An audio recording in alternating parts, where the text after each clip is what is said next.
always get excited when I have a new episode, but I have a fellow Canadian, which near and dear to my heart. So Dan Pontefract, please tell me I said your name correctly. Welcome to the show. Thank you, Deb. Yes, you did. And wow, I can't wait to get into a little bit of heart with you. Well, I share the leadership, space with you, but I have to tell you, because I said to you before we hit record, I look up to you so much. I love the work that you're doing. I have bought and read your latest book, which we're going to talk about. So just know that I'm fanning over here as I'm going to do the interview questions, and I'm delighted to be connected with you today.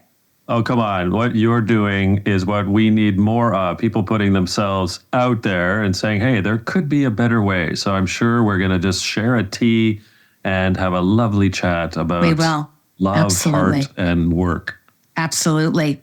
Okay, here's my first question. Mm-hmm. 5 award-winning books. Kudos to you. Have you fully realized how to live your life in full bloom? Oh, woof. And that sounded like a dog, woof. No. And the reason no is that if I pay homage and tip a hat to our indigenous peoples here in North America, in the land of turtle, I think that their wise words are what I'm on, which is we're all on a path to the waterfall. And the metaphor there is each of our paths meander. We take our own paths. They're different from one to another, from Deb's to Dan's. Yet we all end up at the waterfall. And that journey to the waterfall, the next life on the other side of that waterfall is sort of the point, is that we're learning. Mm-hmm. And there have been times, Deb, where I have most certainly been in bloom. And there have been lots of times, like right now, where I'm not, and I'm figuring it out. And that's, I think, in part, the point is that we're all figuring it out. There's going to be highs and lows and in-betweens, and that's life. So let's get on with it to the waterfall. Well, and what I love about that metaphorically is let's just always meet ourselves, the yoga teacher and me coming out here. If we're not growing and evolving and failing and learning, like you said, we're still going to get to the waterfall. We're human beings, not human doings. So I love that. I also love that you talk about, the infamous question that you get when a new client's kind of interviewing you or checking you out to hire you. And they're like, well, what exactly do you do? How do you Coles note from birth to where you are now to encompass your life leadership journey? And this is one of the things that I love talking about is we pack up those transferable skills on the way to the waterfall, and it's part of our growth and development and failure and learning opportunities. So I always get a kick out of watching your talks and the way you write, and I'm now hearing your voice when I'm reading your book. And I just think that's such an important kind of stop that people need to do and to realize. And I know it's like the extrinsic part of being a new author. We have this internal excitement of, okay, my book's out there and I hope I get this many reviews and whatever. And then we pause and then coach ourselves and go, wait a minute, this is one part of me. This is one part of my body of work. So I love the way that you frame that. Okay, second question has permanent residency on the show. I think we're over 260 leaders have answered this question. What imperfections does Dan bring to his heart-centered leadership? So there's at least 1.4 million, but I'll round up to 3. First is I trust very quickly, and at times to the detriment of me. So I'll go all limbs in on, thanks. I trust you. And that's been a terribly rude awakening at times, and also disappointing in myself and the other party. So quick to trust is weirdly in my top three. Impatience, which is almost like a sibling to trusting first, and out of the gate trust. So impatience is one where, as I've matured and aged like a good bottle of wine, I suppose I've learned that skill better than when I was in my 20s and 30s. But I'm still hopelessly itchy for what's next. And so my impatience isn't in other people. It's in, oh my God, I got to do more. And it's not more. I mean, learn more, acknowledge more, address something. And my impatience in myself is also that detriment. And then the third one is, I mean, if I'm being honest, and I think that's partly my character, is I guess I could do a far better job, even now as I'm 52, into, I guess best way to say it is spending time not thinking about changing things. And so that might be me. It might be the kids, Denise. It might be society, a relationship. Like I'm always, Deb, trying to, and it's part of my charm, if I could even say that, but it is my quest to sort of say, well, what could we improve here? And what could we do differently? And it's this insatiable appetite to question everything all the time, to the rude awakening of my 4 family members. So that would be the third one, I'd say. So in hearing you say that, you must be a visionary leader. In my last role at TELUS, and for those unaware of that organization, it used to be a telecom. Now it's much more than that. And I spent 10 years there. And TELUS is an international company with over 120,000 employees, of which I'm still on a retainer. And they do good work in health, in telecom, in ag, in BPO, et cetera. My point of this anecdote is I pushed our COO in about 2013, 2014 to acknowledge that I needed to move on to something different from my current chief learning officer role. And I had requested that I start up a troubadour of people to go be external consultants to other organizations to help them with culture change and to help them with their own leadership dev, their own, how do we fix performance and da-da-da.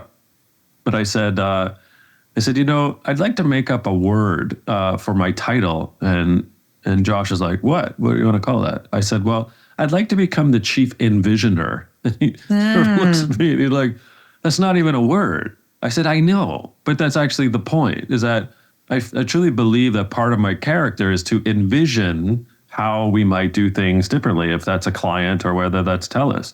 He's like, that's never going to make it into print. And I'm like, probably not. I have to explain it to the media because it's not a word. So anyway, it's a long-winded way, Deb, of answering your question. Say, I think so. Oh, 100%. Yeah. I think as entrepreneurs, it's a gift and a curse. It's a gift when we use it wisely, and it's a curse when, how you described it, like our brains are always going, and it's like, what about this? And I want to learn this, and what's next? And I'm your cousin for sure. I'm the same. My sister and from another. And I love the trust and the impatience. Those are two that have consistently been acknowledged and answered for that question. And I ask it because I'm always wanting to show the alignment of how we're all imperfect. We're all working on things. And I love your answer. What were you going to say about your sister? Oh, I'm saying you're my sister from another mister, apparently. I am. That's it. Yes. That's yeah. it. Okay, I've been elevated and promoted from cousin. I'm in. Okay, so we talked about leadership culture. You were a previous executive. Share with us the biggest lesson learned leaving an executive role and becoming an entrepreneur. Because I've had a lot of high-level executives, C-suite executives like yourself, who have left a large company and decided to put their stake in the ground and, jump on that entrepreneurial highway. What is the biggest lesson you've learned, and how far into being your own boss did it take you to learn it? Deb, there's a level of Oscar-winning theatrics that really are both alarming, comical, and brutally ineffective in organizations. And that theatrics, that drama, that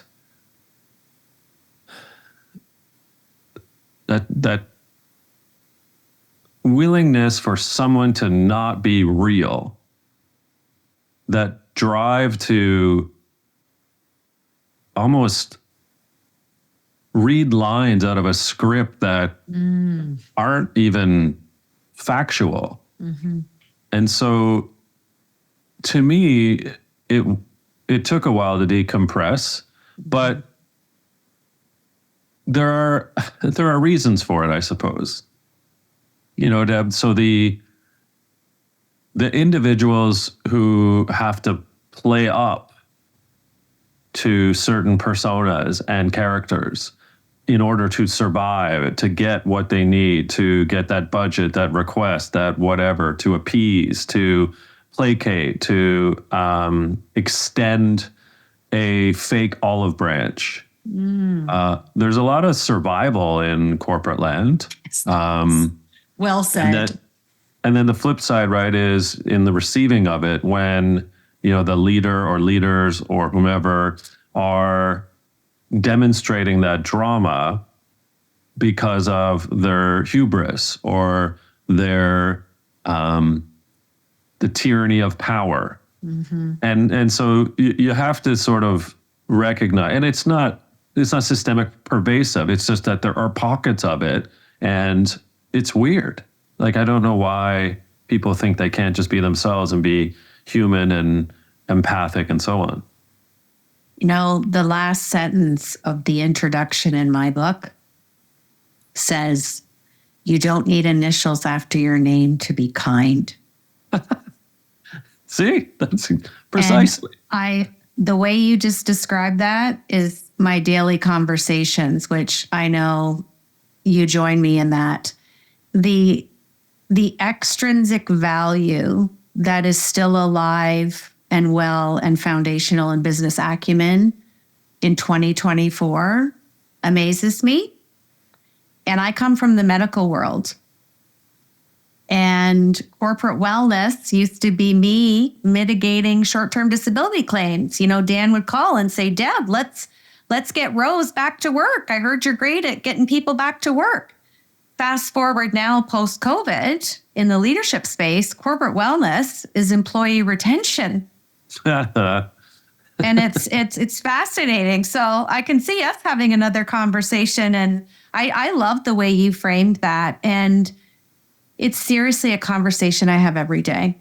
And I have people saying, "Why does he act like that? Why did she say that? That was hurtful." And I'm just like, wow, this is something. But the good news is there's people like you and people like me. And I do believe wholeheartedly that we will have a ripple effect between our work and our books and just our mindset and our passion to help make this a better place for all global citizens. Which leads me nicely into my next question. So I'm dying to ask you this question. What advice for leaders. Now, when I say leaders, I'm going to have you encompass from management level all the way up to C-suite, who lead with their heart, and they're really trying to keep and foster a culture that's thriving, healthy, and vital.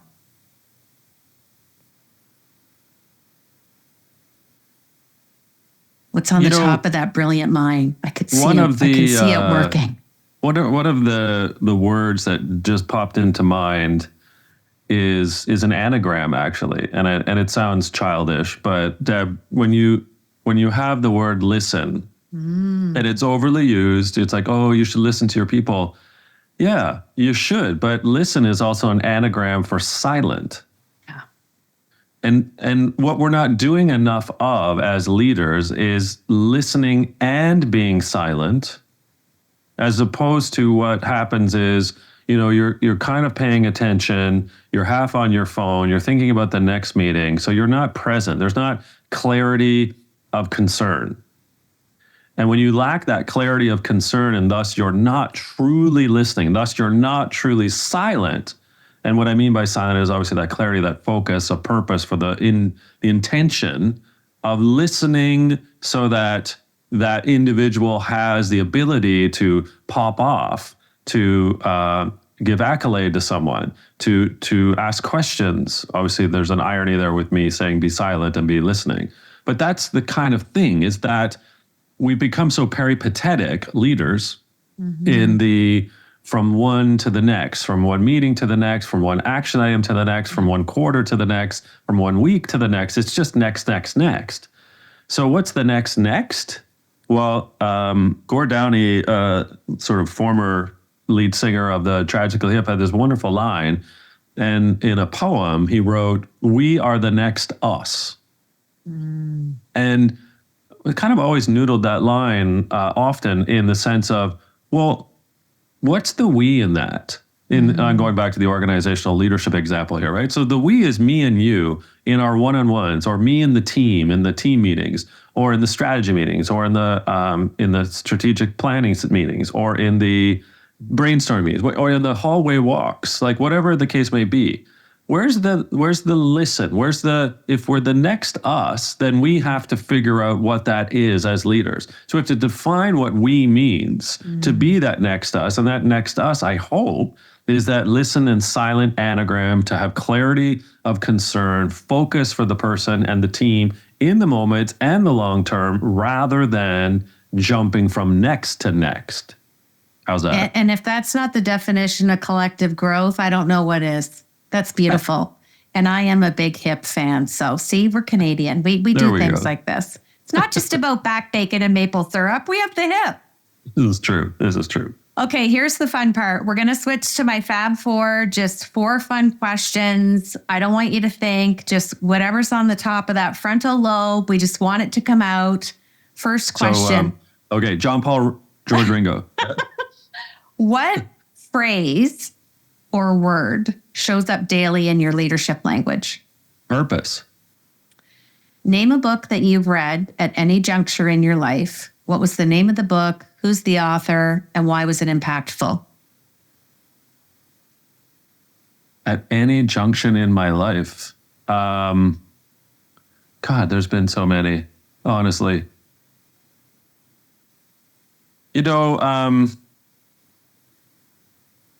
I think the one that threw me for a loop, that I've read now 4 times, because I hadn't thought of it in the way that she had written it, was because I grew. So the context here, Deb, I know they're rapid fire, but the context here is I grew up thinking I was going to be a doctor, and then a physio, and then switched into the BA BEd program and became a teacher, and then moved into higher ed, and then moved into corporate leadership, et cetera. And so my training was essentially fixed mindset, and Carol Dweck's mindset opened up my thinking almost 180 to what growth mindset actually means for us as human beings, as individuals, as teams, as leaders, et cetera. And so I I keep going back to that, thinking, God, thank the heavens that was written, because it threw me for that. Oh, Dan, you've been trained wrongly. And so here's the way in which you need to be actually thinking about how you can open up your mind and your heart, because there's certainly a metaphor there in the book about that, to a different way of operating. I love that. And going back to what you said about that collective we, I would love for you to ponder that and tell me that at a future date. Now that you've revisited that book, that's a great book. And it is one that you go back to reread. And when we're in those valleys and the what's next, and I love that. Mm-hmm. Okay, I got to give you some context for the third one. And it's a rapid fire, but you're going to want to kind of ruminate a little bit. I'm granting you a wish. And you get to have dinner with your leader of choice. Now, this leader could be living or unfortunately has passed away. Who are you having dinner with? And what is the dinner conversation? Always and still alive, Henry Mintzberg. Henry Mintzberg is Professor Emeritus, Des Hotels School of Business at McGill University. Despite the fact that I went to McGill and didn't have a class with him, I met Henry when I put out my first book in 2013 called Flat Army. I reached out to him to see if he might pre-read it, as sort of you do in this business. And he sent me an email back and said, I do not blurb books, but I'm happy to have a conversation with you. And that has turned into this now 11-year relationship. And he is the most fascinating, provocative stallion that I look up to, whom anytime I get to spend time with makes me realize that why I'm here is not for me. It's to push other people's thinking and what it means to be a leader and a manager. Well, and you're Henry and I'm you, because I got this for Christmas. And I thought, okay, this is serendipitous because I'm interviewing the guy that wrote Work Life Bloom, and I'm living my life in full bloom. And I couldn't wait to show you that. I thought of you right when I got it and I opened it. I was like, this is funny. And we all need a Henry in our lives. And there's a great example of how a no turned into a beautiful opportunity, a meaningful connection, and now a 13-year friendship. Absolutely. I love that. I had an amazing gentleman write the foreword for my book. And he used to be our previous deputy health minister. And he said, okay, I will write your foreword. You need to think about this question and send me however many words, 450 words. How is heart-centered leadership like gardening? And I sent it to him, and he's like, we're on the same page. I will write your foreword. So it wasn't, wow. I love the challenge because he wanted to make sure we were aligned and similar. I had him on the podcast. He wrote a great book called Humanizing Leadership. His name's Hugh McLeod. He lives on the island in BC. And I got to meet him this summer when I was out visiting my granddaughter. And it was just so beautiful because he said, he was with his wife, and I obviously was with my husband, and he said, you were the first couple that we've met off the internet. Oh, wow. Because we had a 4-year relationship like this, and then we got to have this beautiful dinner, and the wealth of knowledge that he, shares with me on a regular basis. He's in his 70s, and I'm in my late 50s, and it's just every phone call, every Zoom call, every email exchange, he's always teaching me something or having me stop to ponder the what's next. And that sounds like Henry does that for you. So that's beautiful. Oh, it's gorgeous. And Hugh has picked a pretty good spot to live, given I live in Oak Bay on the island. So good for Hugh. Yes, it's very nice. And our daughter lives in Victoria because our son-in-law is in the Navy. So we've had many trips out to Victoria, and it's beautiful. Yeah.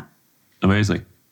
Okay, I'm going to have you finish the show, but I just want to reiterate to you that I look forward to continued conversations with you because I knew this was going to be good. And I'm going to send you my book, and I'd like you to send me your book because I'm going to sign it and put a little note in it because you were Oh so my gosh, gracious. yes. You're a busy guy, and I'm grateful that you made time to be on the podcast. So from my heart to yours, thank you for being on the show. Close out the podcast by finishing this sentence for us. Heart-centered leadership is The understanding of empathetic reciprocity.